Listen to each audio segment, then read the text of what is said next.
Hi అండి. Kannappa cinema ఇప్పుడే చూసి వచ్చాను, సెకండ్ షో. నా ఫీడ్బ్యాక్ ఏంటంటే లాస్ట్ హాఫ్ అన్ అవర్ కోసం 2 hours టార్చర్ అయితే అనిపించాలండి, 100%.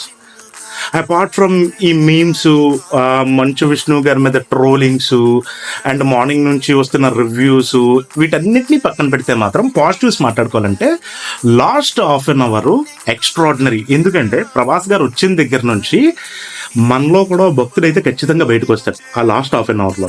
అండ్ పర్ఫార్మెన్స్ మంచు విష్ణు గారిది ఫస్ట్ 2 hours ఒకలా ఉంటే లాస్ట్ హాఫ్ అన్ అవర్ మాత్రం పర్ఫార్మెన్స్ చాలా పీక్స్ లో ఉంటది. అక్షయ్ కుమార్ గారు చేసిన శివుడు క్యారెక్టర్ అయితే మనం చూసిన చాలా మంది పర్ఫామ్ చేశారు శివుడు క్యారెక్టర్, అన్నిటికంటే అక్షయ్ కుమార్ గారు చాలా బాగుంటుంది. కాజల్ అగర్వాల్ అంత నాకు ఏమో అంత అనిపించలేదు, బట్ అక్షయ్ కుమార్ గారు అయితే శివుడు క్యారెక్టర్ లో ఎక్స్ట్రాడినరీగా ఉన్నారండి.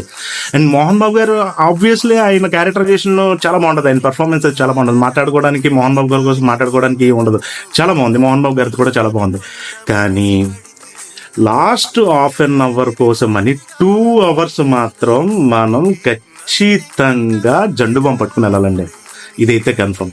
ఆ కాస్టింగ్ ఏంటండి, ఈ పెద్ద పెద్ద కాస్టింగ్ పెట్టేశారు. మోహన్ లాల్ గారు, శరత్ కుమారు, మధుబాల, ముఖేష్ ఋషి, చాలా పెద్ద పెద్ద కాస్టింగ్ పెట్టేశారు. బట్ ఫస్ట్ 2 hours అయితే వేస్ట్ అండి. అసలు అన్ని కాపీ పేస్ట్, ఆ బాహుబలిలో సీన్స్ అన్ని కాపీ పేస్ట్ చేసేసారు. పోనీ ఏమైనా సీన్ కి ఎలివేషన్స్ ఉన్నాయా, అది కూడా లేదు. పర్ఫార్మెన్సెస్ అయితే అసలు వేస్ట్ అండి. ఎందుకు చేస్తారో తెలియదు, అంత యాక్ట్ చేసినట్టు ఉంటది. నేచురాలిటీ అనేది అసలు ఎక్కడ లాస్ట్ హాఫ్ అన్ అవర్ కోసం ఫస్ట్ 2 hours మాత్రం ఖచ్చితంగా టార్చర్ అనుభవించాలి.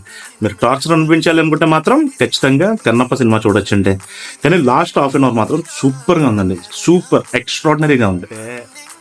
మోహన్ బాబు గారు ఫస్ట్ లో చెప్తారు, చాలా చాలా గ్రంథాలు చూసేసి చదివేసి ఈ సినిమా తీసామని. ఈ సినిమాకి అందరిని గ్రంథాలు చదవాల్సినంత అవసరం ఏముందో నాకైతే ఏం అర్థం కావట్లేదు. ఒకటి ఏమో నాకు తెలీదు, నేను కూడా చదవలేదు, మరి అందరికీ తెలుసో లేదో నాకు తెలియదు. కానీ ద్వాపర యుగంలో అర్జునుడే కన్నప్ప అనే విషయం చూడాలి. మరి ఎందులో రాశారు ఏంటి